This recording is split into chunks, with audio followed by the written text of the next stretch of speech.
And we're back for our daily NBA predictions here on March 31st. We've got 8 games today in the National Basketball Association, and we're going to predict every single one of them like we've been doing all year long. Now, before we get into the predictions, folks, make sure to hit that subscribe button down below for some more daily NBA predictions here on the channel. Earlier today, we posted our college basketball best bets with the College Basketball Crown Tournament, along with our daily MLB best bets. Those are both linked in the description down below. Go make sure you go check out those videos, along with our UFC Fight Night Emmett versus Murphy predictions over on Greedo Plays MMA. Go subscribe to that channel in the description down below. And we're also going to have another video today on Greedo Plays MMA. It is our PFL predictions. Jason Jackson, Andrei Koreshkov in the main event this weekend at 170 pounds. All right, let's get in now to the first of our 8 games today. And we start off with another capture the flag game.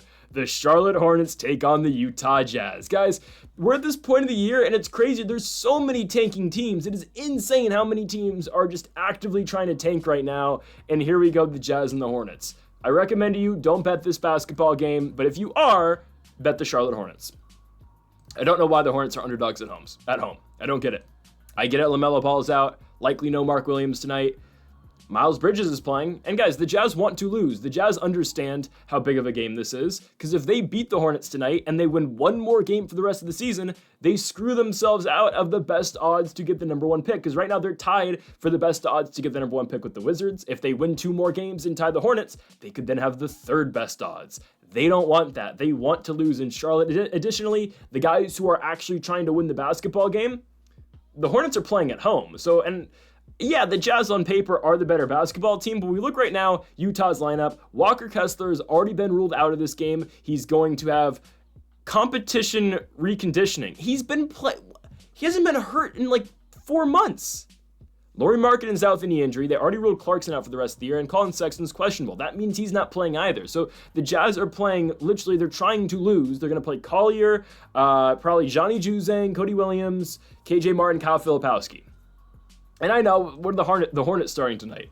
KJ Simpson, Nick Smith, probably Josh Okogie, Daquan Jeffries, Miles Bridges, and Yusef Nurkic. I get it.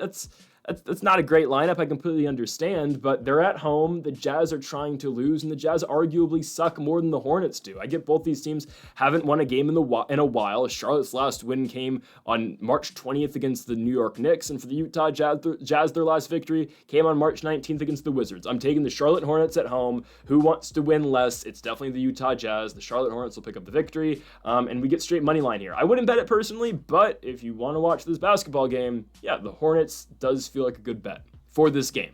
There are better bets today, but for this specific game, yes, give me the Hornets. Okay, to our second best bet of the video, or prediction of the video, we go to the Gainbridge Fieldhouse in Indianapolis, Indiana, as the Indiana Pacers host the Sacramento Kings. Give me the Pacers to run them out the building. Okay, guys. All right, I saw a comment, the Kings Magic pick. Yeah, I saw a couple comments about that. I know, it was bad. The Kings got destroyed in Orlando. Okay, give me the Pacers to beat the brakes off the Kings. We are going to watch the Sacramento Kings likely go to Dallas, Texas, and play the Mavericks in the first round of the play-in, where Sacramento could win a 1-game spot. Whoever wins that basketball game, though, is likely not beating the 7-8 loser. Regardless, the Kings are 36-38. They go on the road to take on the Indiana Pacers. It is the Tyrese Halliburton revenge game. Remember when the Kings traded Tyrese Halliburton because, De'Aaron Fox is on the team. That's going to limit, obviously, the potential and what Tyrese Halliburton can do. So they just got rid of Halliburton. Well, now De'Aaron's not there either, so they're forced to play Malik Monk at the 1. Yikes. The Kings, I guess they're healthy going into this one. Keon Ellis, Zach LaVine, DeMar DeRozan, Keegan Murray, Sabonis, the starting 5. They're all healthy for this basketball game. That's great. They looked like crap in Orlando. They just looked really bad. They're going to be on the road for a while. They don't return to Sacramento until April 9th. They've got 4 more road games after this in Washington, in Charlotte, in Cleveland, and Detroit. I mean, they should win the first 2 games of that, extended part of the road trip, but I doubt they win in Detroit or in Cleveland in back-to-back nights.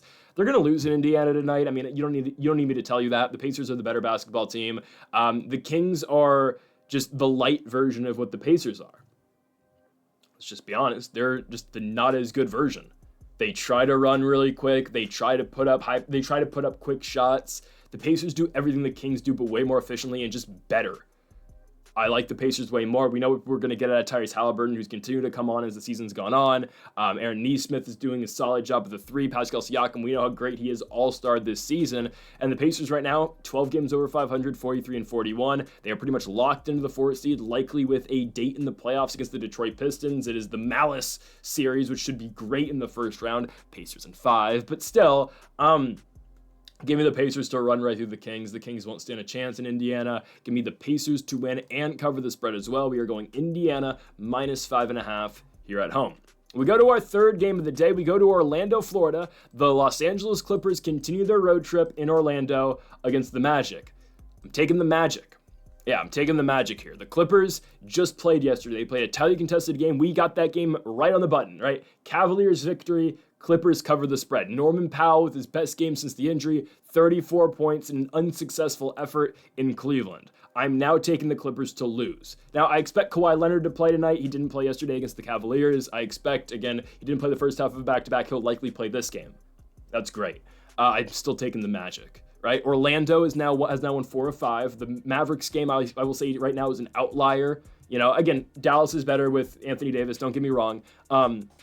But they've won 4 of 5, and sure, some of these victories aren't the best, but Washington, Los Angeles, Lakers, Hornets, Mavs loss, and the Kings win. Paolo Banchero, we talk about it every day that we get the Magic. Paolo Banchero is an elite player in this league. He's playing like a top 10 player in the sport right now, and no one's talking about it. Because, okay, he wasn't an all-star this season, he was injured, but since the return from injury, the torn oblique, Paolo Banchero's been elite. And he's going to will the Magic to a victory tonight. Why? Because, again, the Clippers aren't a second out of a back-to-back. They played a very highly contested game. They played a really good game. It was very close. Went down to the wire against Cleveland. They lost the game by 5 points. Now you got to turn that right around and go all the way down to Orlando. I get it. They played early in the day against Cleveland yesterday, so they've had time to recover. But still, it is the second out of a back-to-back. So now you got to go on the road in Orlando. I'm going to take the Magic to get this one. I like Orlando on the point, or Orlando straight up here. We are getting points for the Magic, +2.5.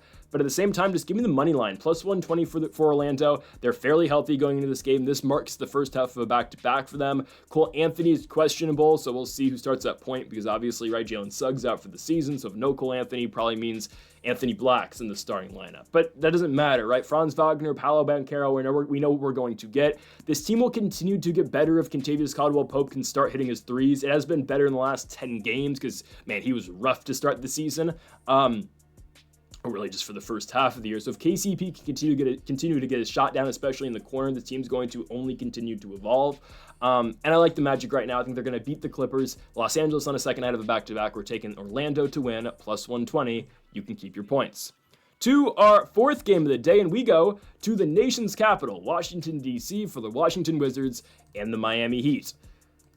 Give me the Heatles. No, give me Miami. Miami's won 4 in a row, right? Since we declared them absolutely god-awful, they've won 4 straight games. Charlotte, Golden State, Atlanta, Philly.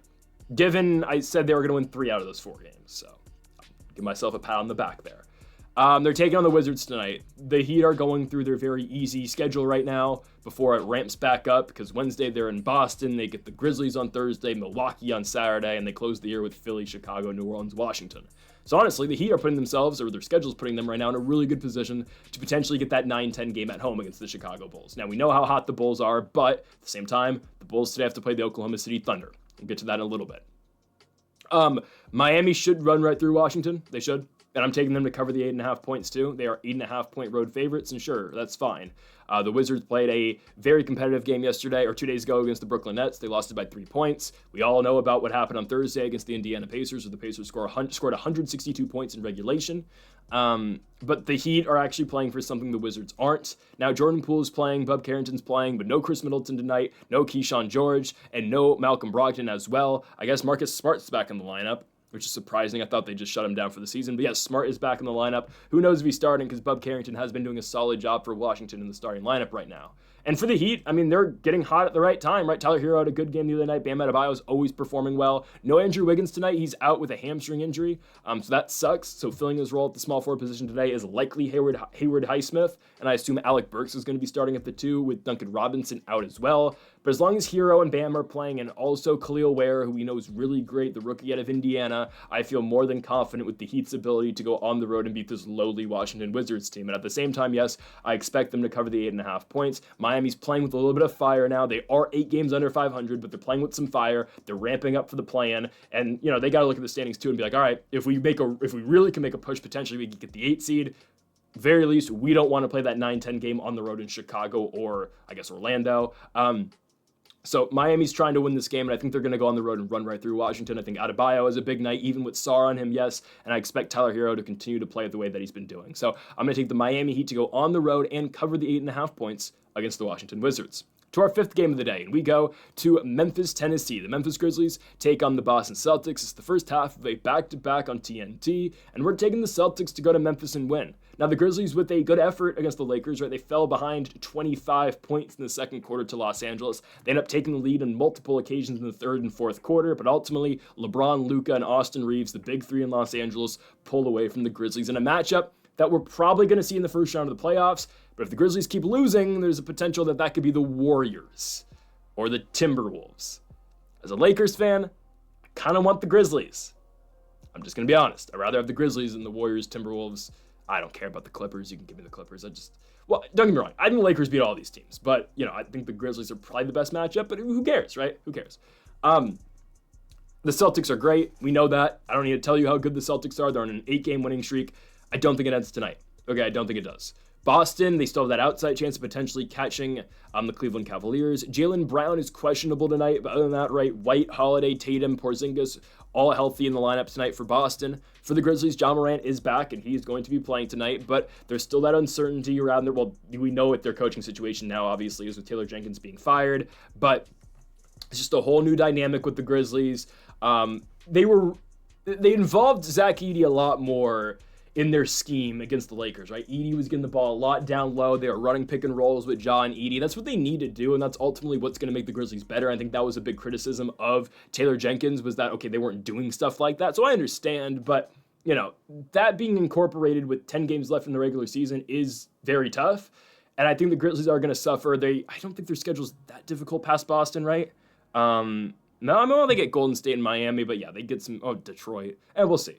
I think Boston gets them here on the road. The Celtics, we know how good this team is. They've been performing really well. 8-game winning streak. Don't think it ends tonight in Memphis. I'm going to take the Boston Celtics to go on the road and win, even with potentially Jaylen Brown out. We know how great Tatum is. We know what Drew Holiday can do. I'm taking the Celtics to go on the road and beat the Grizzlies.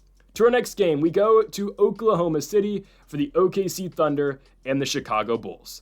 I'm taking Bulls plus 14.5. I was going to take the Thunder, but I was thinking, you know what? Last time I bet against the Bulls didn't go my way. Both Lakers games. So I said, you know what? I'm not going to doubt Chicago anymore. Now, Josh Giddey had a very mediocre game the other night against the Mavericks, and the Bulls lost at home. I guess he was due for some regression after the triple-double and the game-winning shot at the United Center against Los Angeles a couple games ago. But now the Bulls take on the Oklahoma City Thunder in OKC. The Thunder guys are still in play for 70 wins this season. They are 8 games away from doing it. They're on a 9-game winning streak. Can they actually do it? I don't think they're going to. I know this might be a little Laker bias here. I think the Lakers are going to get them once. I'll just be honest. I think they will. But I think once the Thunder lose one game, I think they are going to start resting a lot more guys. Don't get me wrong. They're still resting a bunch of guys tonight. Dieng's out. Wiggins out. J-Dub out. Jalen Williams, Arkansas, Jalen Williams is out. Chet Holmgren questionable. Hartenstein questionable. Williams questionable too. But they've got a lot of injuries piling up. The only guy who we know is going to play every night is going to be Shai Gilgeous-Alexander, because they are still actively trying to win him the MVP, which they should be doing. Now, this is a game where Shai's going to put up 40 points. I'm not going to lie. The fast pace of the Bulls, there's going to be a lot of possessions, and Shai's going to get the ball in his hands all night long. So, yes, this is a game where SGA will score 40. And only continue to bolster his MVP case. Now, I think the Bulls play a competitive game tonight. Josh Giddey is questionable, if I'm not mistaken, with right hip soreness. I'm hoping he plays. Lonzo's still doubtful. No Kevin Huerter tonight, but I think Giddey will give it a go. And as long as Giddey and White are in the lineup, it's hard to really count out the Bulls. Matas Buzelis has been great. Nikola Vucevic has been playing some really good basketball as well. I'm taking Chicago here plus 14.5. Not my favorite bet of the day, not going to lie. I just sit back and watch and enjoy this game. Because honestly, I like watching the Bulls play basketball. I do. I think after tonight, guys, it's very plausible to say that the Bulls are only going to lose one more game the rest of the season. We're not expecting them to beat the minus 1,400 favorites known as the OKC Thunder tonight. But after this, okay, they get Toronto, Portland, Charlotte, Cleveland, probably a loss. But then Miami, Washington, and Philadelphia. They're probably able to win every other game. So this is a team that, honestly, we can see at 39-43. Okay. They probably still will get the home game in the 9-10 matchup against the Miami Heat. There you go. That's solid for the Bulls. Potentially, we'll see if they can overtake the Magic, but I think Orlando's playing better ball right now. I think it's going to be hard for them to catch up. Now, can they beat the Magic in a one-game plan? We'll see. I'm taking Chicago plus 14.5 here. I don't need to tell you what I like with this team. I've been saying it every day. We like Giddey. Kobe White's using his size. I like Matas driving. I like Vucevic. He's been playing much better ball recently too. Second half of the season, Chicago has found their rhythm, and they've learned how to play with each other since the Zach LaVine the Zach LaVine trade. They figured it out, and that's not a specific Zach LaVine problem. It's just the team that's come together since LaVine's injury. So, and especially that's a lot to do with Josh Giddey and Kobe White. So, give me the Bulls plus 14.5. Who knows who plays for the Thunder tonight? They're obviously going to win the basketball game because they're just that good. Shea takes them from great to all-time great. It's just what happens. Give me the Thunder, though, to win the basketball game. Chicago plus 14.5. Not one of my favorites, though, of the night. I like this one more. I think the Mavericks put a beat down on the Nets. I think they do. I'm glad we've graduated from the days of, Dallas, let's talk about their injuries. They suck. Well, no, Dallas is back, right? Winners of 4 out their last 5. The only loss being in New York against the New York Knicks, but wins against the Pistons, Nets, Magic, and Bulls. This team has won 4 out of 5 games, and a big factor to that is the return of Anthony Davis. Even if AD hasn't been posting the best numbers, he has been back, and obviously Anthony Davis is always going to be a threat because, again, just the presence of AD changes a lot of things for the Dallas Mavericks. AD is probable tonight. That means he's going to give it a go. And Daniel Gadford, welcome back to the lineup. Caleb Martin playing, he's probable. Derek Lively, questionable, but that's very encouraging that Lively's almost back too. Yeah, Dallas with their guys back are kind of a problem. Now, they're not a problem in the grand scheme of things of actually winning the championship and hell, even winning a playoff series, but in the plan, yes, that makes them a problem. I know Kyrie's still out and they still struggle with playmakers at times, but that's okay. Dallas now, with these guys back, with all of their bigs back, I think they beat the Kings. And I think they can give likely, I don't know who's going to fall into that. Yeah, likely the Clippers, a tough matchup in the winner gets the 8 seed matchup. I'd probably still take the Clippers to get it, but the Mavericks do become somewhat of a threat now. I think the Mavericks right now feel like a much better lock to get the 9 seed than the Kings and the Suns do. I think the Mavs will get to host a play-in game. And I think tonight they destroy the Nets. I really think they do. We just saw this game a couple games ago, and Brooklyn lost by 19 points. The Nets have a bunch of injuries. Cameron Johnson might not even play tonight. We know Cam Thomas is out for the season. Noah Clowney out tonight. They've got a bunch of injuries. They're a 24-51 team that is very injured, and the Mavericks are recovering and getting back from their injuries at just the right time. So I'm all over the Mavericks here, minus 10.5. That's okay. They're at home. AD's back at home for the first time, right? Because AD came back on the road trip in Brooklyn. Everyone's healthy, and AD's back at home. I really like the Mavericks in this spot. Now, don't get me wrong, we're probably going to take the Hawks against them on Wednesday night because, like the Bulls, why do I ever pick against the Hawks? Because the one day I pick against the Hawks, they go and put up 140 points in the Milwaukee Bucks. Good for Trae Young and the guys. Regardless, give me the Mavericks here at home against the Nets. They should win and cover the 10.5 points. To our final game of the night, we go to the Crypto.com Center for the Houston Rockets and the Los Angeles Lakers. We're all over the Lakers here. This should be Lakers dominance, I hope. Regardless, the Lakers should win, okay? I'm not telling you to play this, but I'm thinking about it myself. Lakers-Dodgers parlay, just straight money lines. Dodgers are playing the Braves. The Braves can't score to save their lives right now, and the Lakers will beat the Rockets. It's the second out of a back-to-back for Houston. I get it. They blew out Phoenix last night. They 100% did. The Suns are absolutely abysmal. They're horrible. They're the worst, right? We'll talk about them a little bit more tomorrow. I think they'll play tomorrow. Regardless, KD's probably done for the year. They're probably going to shut him down, and Phoenix is just going to assume that number 11 role, and the Kings and Mavs will be fine. They'll be in the play-in. Because Phoenix, they gave up 148 points to the Rockets. It's just abysmal stuff. Regardless, Rockets Lakers tonight. Rockets on the second night of a back-to-back. No Dillon Brooks tonight. Suspended. I think he's suspended for this game. Or is that just a Twitter myth? I saw that on Twitter that he's not playing tonight. Okay, maybe he's not. I thought he was out for the next game. Regardless, it's not like Dillon Brooks is going to change the prediction at all. The Lakers are going to beat the Rockets. Second night of a back-to-back. And guys, this is the game we find out, okay, the Rockets are fraudulent. I've been saying they're fraudulent, okay? Yes, they're good. They're not elite good, though, okay? And the Lakers, something that's not being talked about enough this season. This is why it's really important the Lakers can get the 4 seed or even the 3 or the 2. Probably not the 2, maybe the 3. This team's 28-9 at home this season. They're a great home basketball team, and one of those losses was that just abysmal loss to the Hornets coming off of or yeah, coming off the Hornets loss, coming off the All-Star break, right? The Lakers are a really good home team. They get to squads at Crypto, and they're going to beat Houston tonight. Rockets second night of a back-to-back. Jalen Green had a great night last night. They've only played once so far this season. It was in Houston. It was a very tight game that the Rockets ended up winning by 4 points. That was when AD was still on the team. Bring in Luka. And guys, the big three in Los Angeles, Luka, Reeves, and Braun, my goodness, these guys are performing. I mean, every night these guys, every single one of them is dropping 20 plus. It's insane stuff. The Lakers are figuring it out, right? That was a huge win they got the other night in Memphis. Again, a little tighter than I wanted it to be. This team does not play defense in the final 2 minutes of the game, which is just really stupid. But anyways, especially when they're up by like 6, they say, okay, just take your layup. We don't need to play defense. It's stupid. But Gabe Vincent's hot right now. DFS is hitting his shots. Rui Hachimura. All three of these guys are hitting their three-pointers. It's just, I'm all over the Lakers right now. We've been, big on the Lakers all year long, but especially right now, Los Angeles is playing great basketball. They're a great home team, and they will beat the Rockets tonight. This is one of these games, guys, we're going to see a true contender in the Lakers and a team of the Rockets who are just a really good regular season team that will fall off when the playoffs come.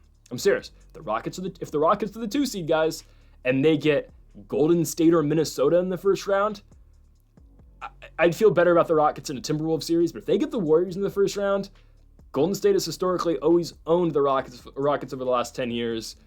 What's going to happen if they get them in a 2-7 in the first round of the playoffs? I think the Warriors win in 6. So we'll see. Again, we know how good Şengün is. He's a monster. Jalen Green at his best can be really good too. Hell, I saw Jeff Green hit a bunch of 3-pointers yesterday against the Suns. Fred VanVleet can unload it as well. I understand that. But I'm taking the Lakers tonight. They're better than Houston, and the game is in Los Angeles. And a second night of a back-to-back for the Rockets. So give me the Lakers. And that's why they're -5.5. We're going to take that as well. Folks, thank you all for watching. Make sure to hit that subscribe button down below for more. Make sure to leave a like if you did enjoy the video. Make sure to comment if you do disagree with any of the picks. We'll be back tomorrow for more daily NBA predictions and best bets. Folks, thank you all for watching. And Mamba forever.